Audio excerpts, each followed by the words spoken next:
بسم الله الرحمن الرحيم.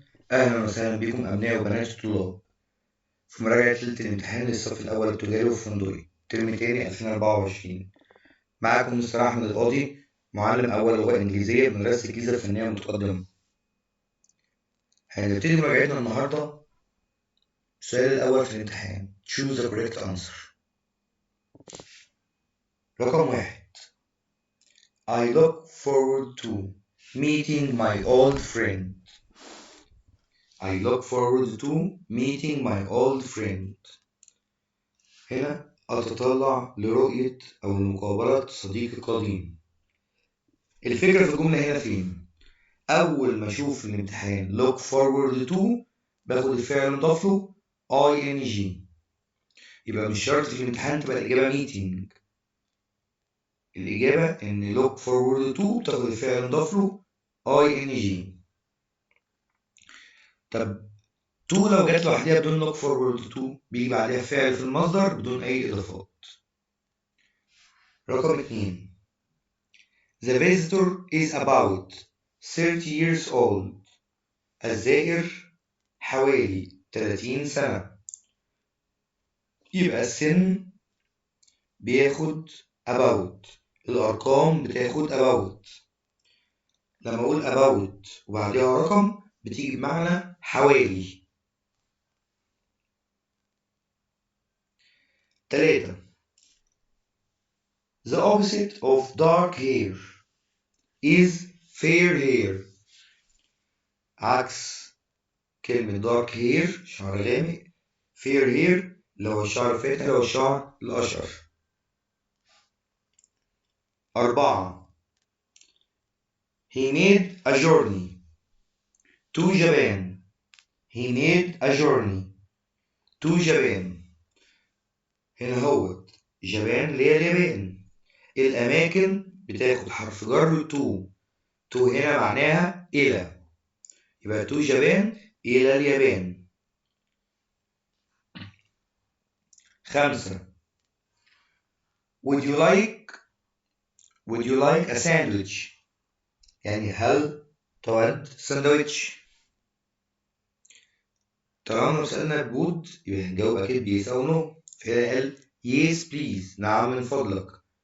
I would love one، أود واحد، أو أرغب أو أحب واحد. هنا هو واحد دي عايدة على إيه؟ عايدة على الساندويتش. يبقى هو مثلا قال لي would you like an orange؟ هل تود برتقال؟ هتقول له I would love one، عاوز برتقانة. يبقى one هنا واحد من الشيء اللي هو بيعرضه عليك. يبقى ما يتسأل would you like هنجاوب I would love one. طب ممكن يسألها بطريقة مختلفة؟ أيوه، هيقول لك would you like some. لو قال would you like some وسأل بsome الإجابة هتبقى some. I would love some مش one. يبقى ما حطش some يبقى الإجابة one، حط some يبقى الإجابة some. 6 و7. 6 how much و7 how many. إيه how much و how many دول؟ how much و how many دول countables and uncountables، المعدود وغير المعدود. في عندنا حاجات بتتعد، في عندنا حاجات ما بتتعدش. الحاجات اللي بتتعد بتاخد how many، الحاجات ما بتتعدش بتاخد how much. طب نفرقهم ازاي؟ انا ضعيف في الانجليزي، نوفر على نفسنا. بنبص بعض النقط. لو لقينا الكلمة جمع يبقى how many. يعني ايه يا مستر؟ اللي بيتعدي بيتجمع بياخد اس، يبقى هنسأل عليه بهاو many. اللي ما بيتعدش ما بيتجمعش فمش هيبقى فيه اس، فهناخد how much. فرقم 6 اهو how much cheese. cheese هنا يعني جبنة، والجبنة ما بتتعدش وما فيهاش اس فخدنا how much. طب هنا how many bottles. bottles زجاجات اخرها اس بتتعد فسألنا بهاو many. يبقى نوفر على دماغنا، نوفر على نفسنا، نشوف الحاجة بتتعدي ولا ما بتتعدش. بتتعدى how many، ما بتتعدش how much. رقم 8 He wears a t-shirt and trousers. He wears a t-shirt and a trousers. هنا هو يرتدي قميص وبنطلون. trousers بنطلون. نركز مكتوب هي ولا شي. ما ينفعش يبقى مكتوب هي ولاقيكي كاتبه سكيرت جيبه. فنركز مكتوب هي ولا شي. 9. I would like to have a bottle of cola. أرغب في الحصول على زجاجة من الكولا. هنا الكولا أو البيبسي بتاخد مع بوتل أو كان زجاجة أو عبوة. بوتل اوف كولا اللي هي زجاجة من الكولا. 10. English is the language that they speak in Britain. أول ما أشوف لغة. هنا English دي لغة. هو هنا جملة بيقول لي الإنجليزية هي اللغة التي يتحدثوها في بريطانيا. يبقى أنا أول ما أشوف لغة English, French, Arabic, Deutsch لغة. طب إيه هي لغة؟ معناها language. يبقى اللغات اللي هي معناها languages. يبقى بنشوف English, French, Arabic يبقى الإجابة language لغة. 11. We have got 36 glasses. We have got 36 glasses. لدينا 36 زجاجة. لما نلاقي رقم وبعدين نقط الكلمة اللي بعد الرقم تبقى جمع. أي رقم غير الواحد الكلمة اللي بعديه جمع. 12. Would you like some lemonade? هل تود بعض الليمون؟ some يعني بعض وبتيجي في الإثبات. some يعني بعض وبتيجي في الإثبات. طب 13 عكسها. We haven't got any orange juice. ليس لدينا أي عصير برتقال. يبقى أي عكس كلمة some. في النفي. يبقى some في الإثبات وأني في النفي. 14. Be careful to dial the correct number. احترس أن تتصل أو كن حريص أن تتصل بالرقم الصحيح. correct number الرقم الصحيح. 15. She works quickly and well. She is very efficient. هي بتشتغل بسرعة وبطريقة جيدة. يبقى الشخصية دي شخصية إيه؟ efficient فعالة. شخصية efficient يعني شخصية فعالة. 16. A book that tells us the meaning of words. كتاب بيقول لنا معاني كلمات. ايه الكتاب اللي بيقول لنا معاني كلمات؟ اكيد dictionary. dictionary يعني ايه؟ قاموس. dictionary يعني ايه؟ قاموس. That's very kind of you. 33. That's very kind of you. ده لطف منك. معلش سوري الأرقام وأنا بنزلها لخبطت في الأرقام فهنتابع الأرقام اللي مكتوبة قدامنا. 35. Write your answers on a sheet of paper. اكتب إجاباتك على ورقة. paper بتاخد sheet of paper. 37. What does he look like? كيف يبدو. What does he look like؟ يعني كيف يبدو.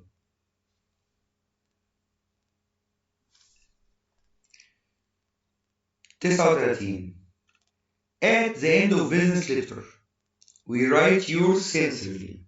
في نهاية الخطاب التجاري نكتب yours sincerely.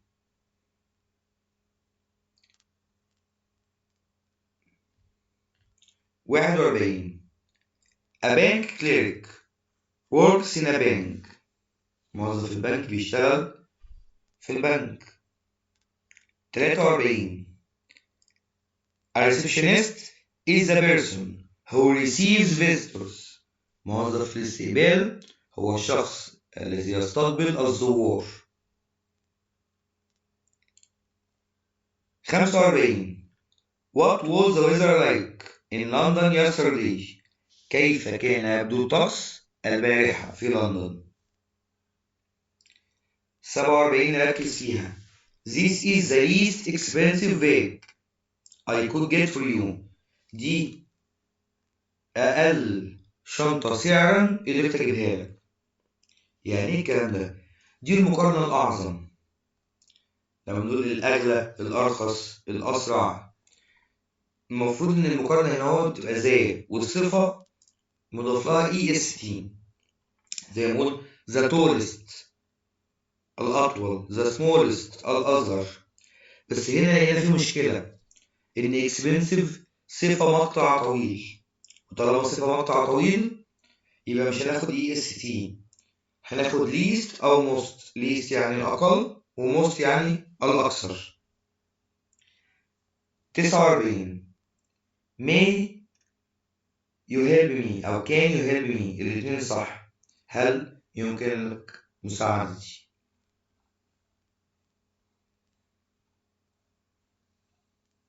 نرجع لرقم 17. they are good. they are good يعني هم كويسين. هنا ده سؤال مزيل. ايه السؤال المزيل ده؟ اللي هو بالعربي عندنا نفي التوكيد، بنفي الكلام عشان أأكده. فهنا بيقول لي زي أرجوت بقت أرنت زي. عملت إيه؟ كل اللي بعمله بعكس أول كلمتين، الفاعل والفعل المساعد. الفاعل والفعل المساعد. فهنا الفاعل زي، هم. الفعل المساعد are، عكستهم بقت are زي. لما أجي أنفيهم تبقى aren't زي. لما أجي أنفيهم تبقى aren't زي. يبقى كل اللي عملته عكسته ونفيت. طب رقم 18. he plays tennis. هو يلعب تنس. لقيت الكومة وفرضوا علامة الاستفهام، تبقى عاوز كده أعكس. جيت أعكس ما لقيتش فعل مساعد. هي فاعل أهو هو، مفيش فعل مساعد. طب أعمل إيه؟ طالما الجملة ما فيهاش فعل مساعد هجيب أنا فعل مساعد من عندي. إيه الفعل المساعد اللي هجيبه؟ do أو does أو did. do مع الجمع، does مع المفرد، did مع الماضي. طب هنا هي مفرد يبقى تاخد does، يبقى doesn't he. يبقى بدل doesn't he. جبت does منين؟ قلنا لما مفيش فعل مساعد والفعل مفرد باخد does. فهنا بقت he does، لما عكسناهم بقت does he. هننفيهم تبقى doesn't he. 19. نينا wrote a letter. نينا كتبت خطاب في الماضي. برضه ما لقيناش فعل مساعد، هنجيب الفعل المساعد من عندنا. قلنا طالما ماضي باخد did، ونينا بنت she بقت didn't she. didn't she. طب رقم 20. I think it was hot yesterday. أعتقد إنها كانت حر البارحة. هنا الفاعل it، هنا it was هنعكس it was بقت wasn't it. عكسنا كلمتين ونفينا was. طب لو حب يلخبطني في الامتحان زي أول جملة كده they are، كتب لي هو بقى they aren't، كاتب لي الجملة أصلا منفية، برضه هعكسهم. بس طالما هي منفية هثبتها، هشيل نفي. يعني لو أول جملة رقم 17 دي they aren't good هتبقى are they، عكستهم شلت النفي. يبقى مثبتة هنفيها، منفية هثبتها.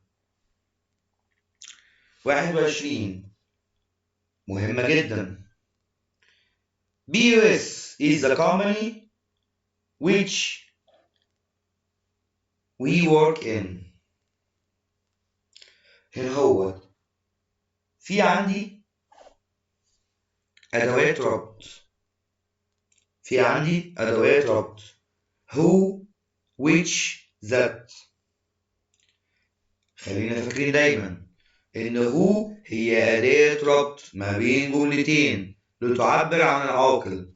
لو كتب لي this is أحمد يبقى أحمد ده عاقل، يبقى who. this is the teacher أو this is the doctor يبقى عاقل. who.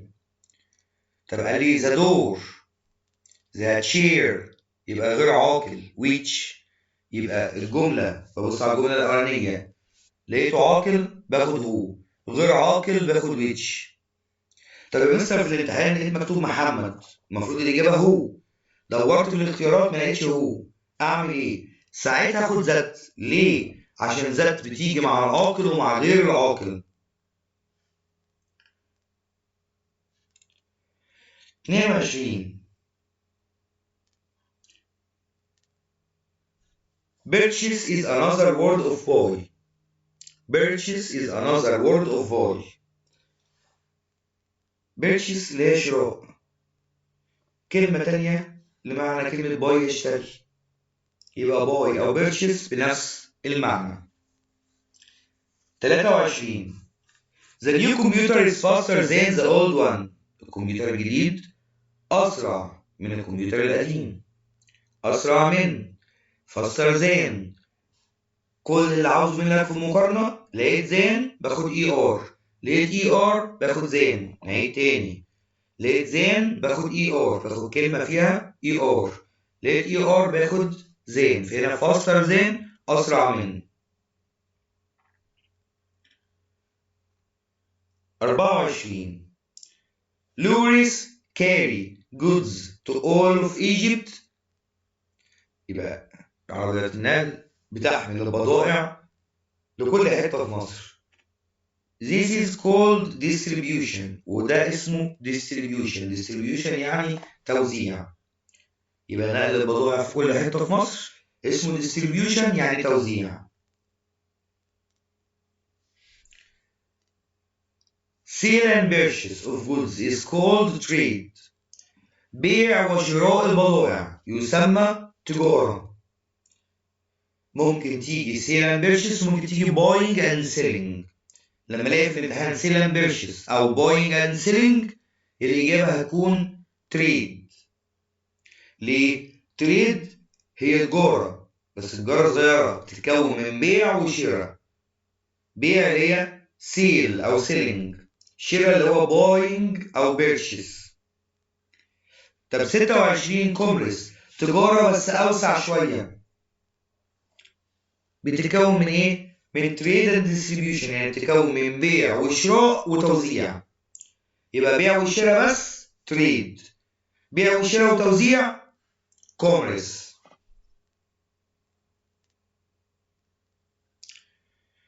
27 This desk is mine. هذا الديسك ملكي. 28 Cairo is bigger أو warmer than London. القاهرة أكبر وأدفأ من لندن. في الامتحان اتفقنا أول ما أشوف زين باخد الصفة الأخيرة إي آر وأنا هنا كاتب كلمتين عشان دول أشهر إجابتين بيجوا السؤال ده. طب هنا بقى ناخد حتة كمان في المقارنة. The bus tickets رقم 29 The bus tickets are more expensive than the train tickets. يبقى تذاكر الأتوبيس أغلى من تذاكر القطار. إيه ده يا مستر؟ هنا في زين بس ما خدناش إي آر. ليه؟ أقول لك ليه. إحنا اتفقنا إن زين بتاخد صفة مضاف لها إي آر. لكن كلمة زي expensive, beautiful, important دي صفات مقطع طويل مش هينفع تاخد اي ار. طب وبعدين قلنا بنحط قبلها more أو less أكثر أو أقل. طب أنا مش عاوز أتلخبط في الامتحان. لقيت زان بس باخد اي ار لقيت more وزان بختار الصفة الطويلة أو صفة مقطع طويل زي expensive, important, beautiful, dangerous. دول أهم الصفات اللي بتيجي.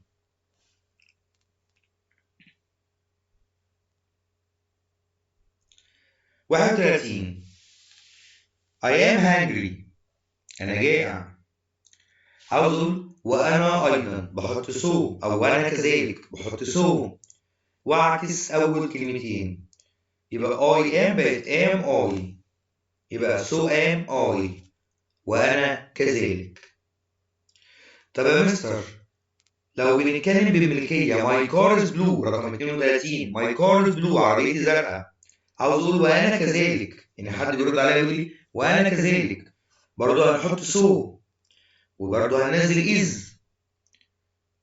بس ماي بنحولها ماين، ماي بنحولها ماين، so is mine وكذلك سيارتي، يبقى ماي بتتقلب ماين.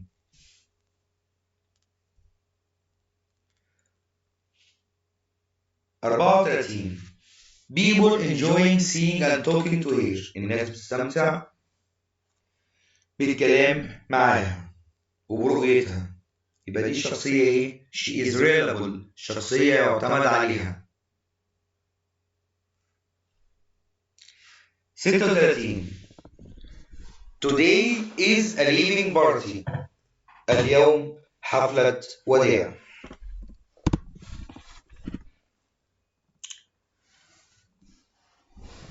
38 London is colder than Cairo برضه نفس الفكرة تاني، أول ما نشوف than باخد الصفة الأخيرة ER يبقى لندن أكثر برودة من القاهرة. 40 shops buy goods from the warehouse تشتري المحلات البضائع من المخزن، يبقى goods بضائع warehouse مخزن. 42 we can see an email on the screen يمكن رؤية بريد إلكتروني على الشاشة. هنا نركز في حاجة، موجود an بتيجي مع الكلمة اللي أولها حرف متحرك، هي الحروف المتحركة 5 A I O U E الحروف المتحركة 5 A I O U E. 44 A nurse is a person nurse ممرضة، احنا اتفقنا ان العاقل بياخد ايه؟ ايوه who look after people يبقى الممرضة هي الشخص الذي يعتني بالناس، يبقى عشان نرس ممرضة عاقل خدنا who. 46 she can't speak English well لا يمكنها التحدث لغة الإنجليزية جيدا، well يعني جيدا. 48 he has got a brown suit and so does his friend لديه بدلة بني وكذلك صديقه. 50 we must do the work as quickly as possible يجب أن ننجز العمل في أسرع وقت ممكن.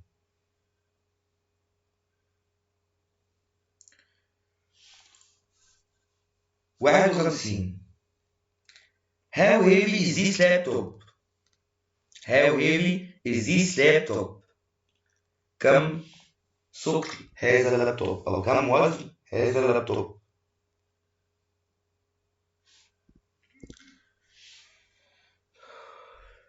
52 some of these questions are difficult to answer بعض هذه الأسئلة صعب أن يجاب عليها. هنا نركز، احنا اتفقنا ان look forward to بيجي بعدها فعل مضاف ing، بس قلت لك لو to جت لوحديها بيجي بعدها فعل في المصدر، فجت answer بدون أي إضافات. 53 I will help you thank you that's very kind of you دي محادثة جايبها ورا بعضيها. I will help you سوف أساعدك thank you شكرا that's very kind of you ده لطف منك.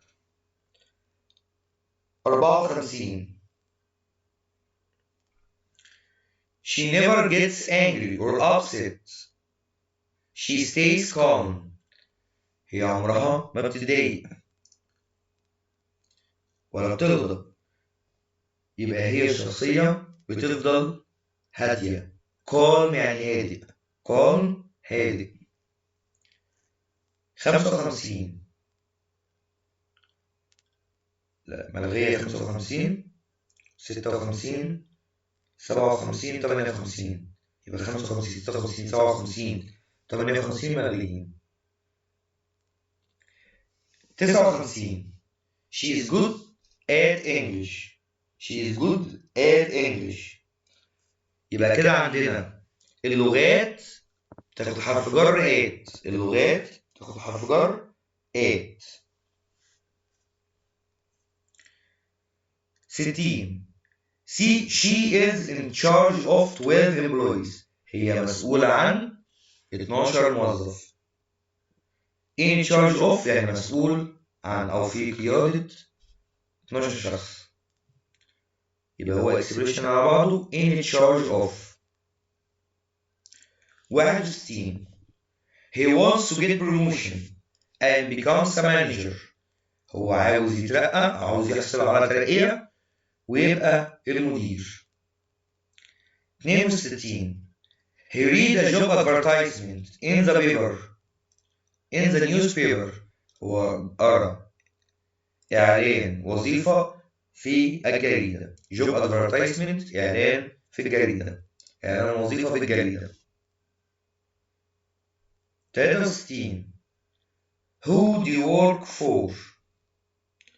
دايما نفتكر الجملة أو السؤال اللي بيبتدي بهو في معظم الأوقات بيبقى آخره for أو to. 64 Can I help you with that؟ هل يمكنني مساعدتك في ذلك؟ 65 ركز هنا. كل وسائل المواصلات تاخد حرف جر باي. يبقى كل وسائل المواصلات تاخد حرف جر باي. since وفور. since منذ بتيجي مع التاريخ. for لمدة بتيجي مع الفترة الزمنية. فهنا في since قلنا 1960 يعني منذ عام 1960. لكن for قلنا for 2 hours لمدة ساعتين. for a week لمدة أسبوع. for a year لمدة سنة. 66 like love hate enjoy prefer stop go. الأفعال دي أول ما أشوفها الفعل اللي بعديها بينضاف له ing. نهاية تاني like love hate enjoy prefer stop go. أول ما أشوفهم الفعل اللي بعديهم ينضاف له ing. 67 She will travel to London next week. يبقى هي هتسافر لندن الأسبوع القادم. هنا خدنا will travel ليه؟ عشان next week مستقبل. next week المدالة على المستقبل. طالما المستقبل بناخد will وفعل في المصدر. 68 Mr. أحمد is bored. Mr. أحمد ملان from watching this boring movie. من مشاهدة الفيلم الممل ده. يبقى مستر أحمد خد صفة bored والفيلم خد الصفة boring. 69 Cairo is the capital of Egypt.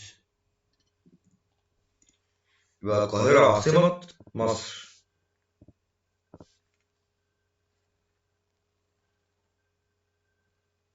70 It isn't hot. It isn't cold.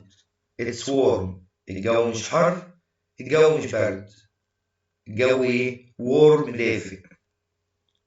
71 I need a blue pen. محتاج قلم أزرق. Have you got one؟ معاك واحد. 72 Where were you yesterday؟ أين كنت البارحة؟ هنا عشان في yesterday اخترنا فعل في الماضي. عشان في yesterday خدنا فعل في الماضي. My car is more comfortable than the old one. My new car is more comfortable than the old one. يبقى my new car سيارتي الجديدة أكثر أريحية من سيارتي القديمة. هنا نفتكر قاعدة زين. قلنا لو زين بس ناخد ER. هنا مور وزين فخدنا الصفة الكبيرة اللي هي comfortable مريح. 74 وآخر واحدة he و she wait في زمن مضارع بسيط بياخدوا فعل مضاف له اس. يبقى فكركم مضارع بسيط. مضارع بسيط قلنا لو أول كلمة جمع الكلمة التانية مصدر بدون إضافات. أول كلمة مفرد يبقى الكلمة التانية اس. طب المستقبل قلنا لما نشوف tomorrow أو next أو after أو soon يبقى ده مستقبل، يبقى بيتكون من will وفعل في المصدر.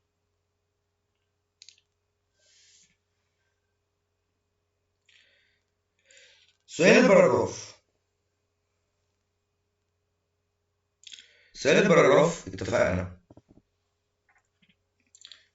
إن إحنا في مقدمة وفي خاتمة لازم نحفظهم. في مقدمة في خاتمة لازم نحفظهم. إيه المقدمة والخاتمة؟ عندي مقدمة وخاتمة اللي بالأزرق. It's a fact that this paragraph إنها حقيقة أن هذا الموضوع. في هنا قوسين مفتوحين هعمل فيهم إيه؟ هكتب فيهم اسم الموضوع على السؤال نفسه. أكمل كان بلاي فايتال رول إن اور لايف يمكن أن يلعب دور مهم في حياتنا. يبقى دي بقية المقدمة. عملت نقطة. بعد النقطة على طول هكتب الموضوع وهقول لك هتعمل إيه في الموضوع. وهنا كاتب أهم أسماء المواضيع. لندن أي كايرو، القاهرة ولندن. favorite person الشخص المفضل. ideal secretary السكرتيرة المثالية. the advantages and disadvantages of mobile phones مزايا وعيوب الموبايل. كمبيوتر مانجر المدير. دي أهم مواضيع. بس بما إن الفيديو هو بيخاطب ناس من محافظات مختلفة فمش شرط يجي واحد، يعني مش شرط يبقى ده أو ده، ممكن عادي يجي من بره. يبقى أنا الفكرة بتاعتي إن أنا أحفظ المقدمة والخاتمة في النص أقول لك تعمل إيه. last but not least أخيرا وليس بآخر this paragraph changed my way of thinking.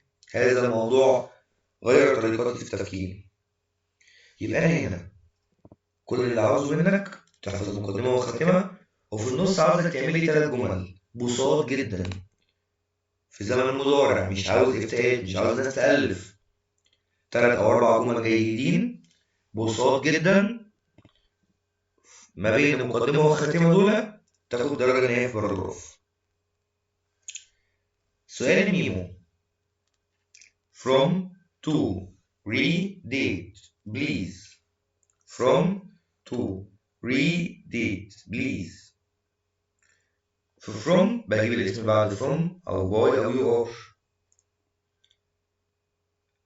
في from بجيب الاسم بعد from أو boy أو you are اللي هو أول اسم السؤال. في to بجيب الاسم بعد to الأولى. بجيب الاسم سوري بكتب asking أو request. date بكتب التاريخ. please بكتب بعدها موضوع. طب أشرحها لكم عمل أحسن.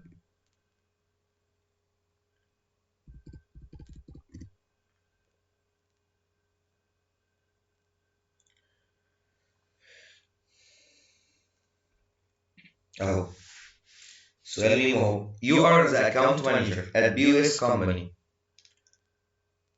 رايت يا ميمو تناجي حامد. نمشي واحدة واحدة. قلنا في from بنجيب الاسم بعد from أو boy أو you are. فهنا مكتوب you are the account manager. يبقى أنا هكتب from the account manager. طب to قلنا بنكتب الاسم بعد to الأولى مشينا. مكتوب to ناجي حامد يبقى أنا في to هكتب إيه؟ ناجي حامد. هكتب فيها إيه؟ هكتب فيها asking.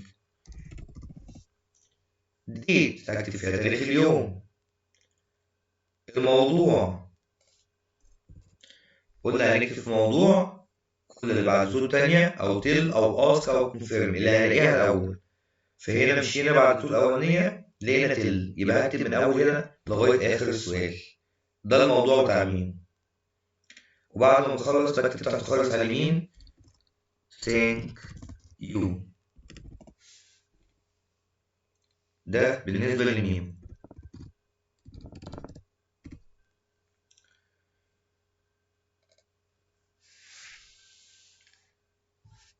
سؤال البيزنس ليتر الخطاب التجاري.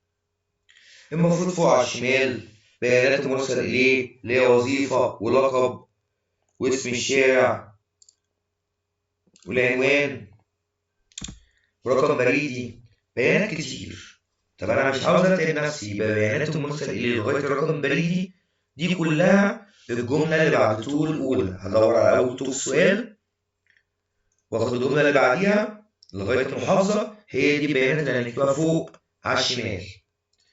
طب على اليمين عاوز عنوان وتاريخ، هجيبه منين؟ العنوان ده دايما هنلاقيه في آخر القطعة في آخر السؤال، وهتلاقي فيه رقم وكلمة ستريت، وهنكتب تاريخ اليوم. دير مستر لو عارفين اسم الراجل لو مرسل إليه بنكتب دير مستر، مش عارفينه دايما مبنبقاش عارفينه بنكتب دير سير مدام. بعد كده بننزل نكتب المقدمة I am pleased to send this letter to you too. سررت لإرسال هذا الخطاب إليك لكي. المفروض نكتب الموضوع. هنجيب الموضوع منين يا مستر؟ زي ميمو بالظبط بعد تو تانية أو تل أو ask أو confirm لغاية الآخر. waiting your answer في انتظار ردك. نرجع لنفس القصة تاني. لو عارفين اسم الراجل بنكتب your sincerely، مش عارفينه نكتب yours faithfully. طب الامضى يا مستر هنمضي باسم مين؟ هنمضي بالاسم اللي بعد from أو by أو you are.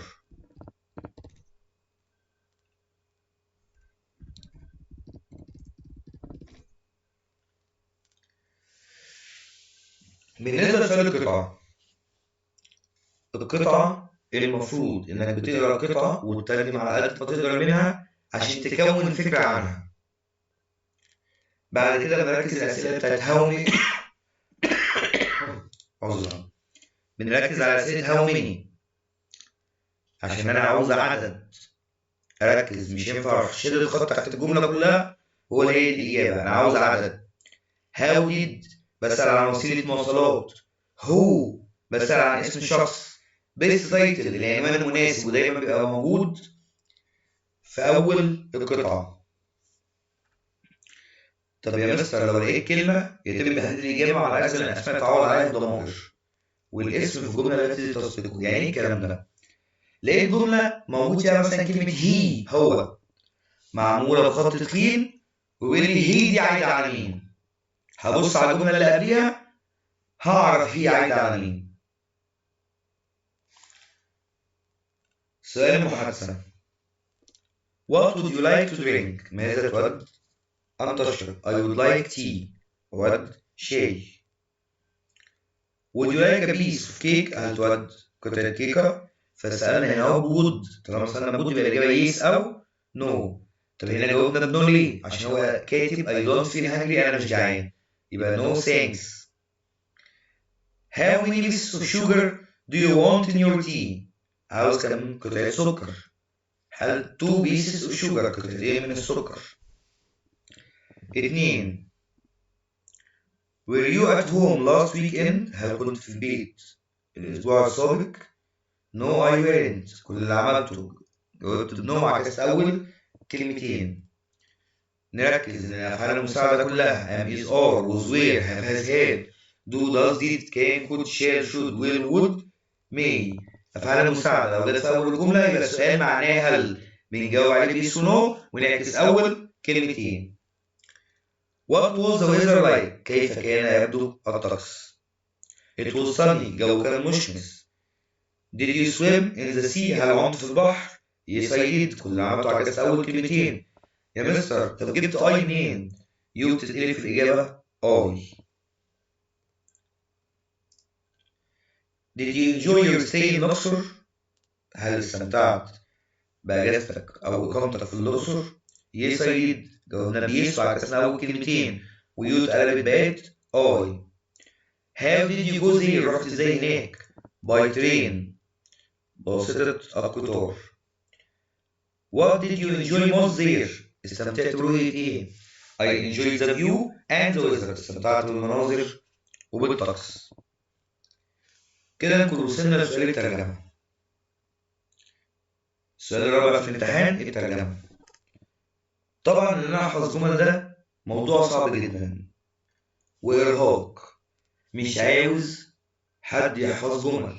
طب نعمل ايه يا مستر؟ الجمل اللي هنا دي مهمة جدا. كل اللي ما عليك خد الجمل دي سكرين، وابتدي تطلع الكلمات الصعبة في كل جملة. هتلاقيهم كلهم على بعض 20 كلمة مثلا، 25 كلمة بالكتير قوي. نحفظ الكلمات دي. أي جملة هتجيلي في الامتحان بعد كده هتبقى بالنسبة لي سهلة جدا، فبالتالي هعرف أعملها. يبقى حفظ الكلمات المهمة، هتلاقي الموضوع سهل معاك في الامتحان. وجمل الترجمة بس اقراها بس. ودي بقية جمل الترجمة، تقدر تاخدها سكرين برضو عشان تطلع الكلمات الصعبة. وبكده تكون خلصت مراجعتنا السريعة. أتمنى تكونوا استفدتوا، ويا ريت الناس ما تنساش تعمل لايك سبسكرايب وشير عشان الناس كلها تستفيد. وإن شاء الله هحاول أبقى دايما أول بأول بنزل لكم إجاباتكم. لو في أي كومنت أي تعليق أي مشكلة معاك تقدر تكتب لي في الكومنتات.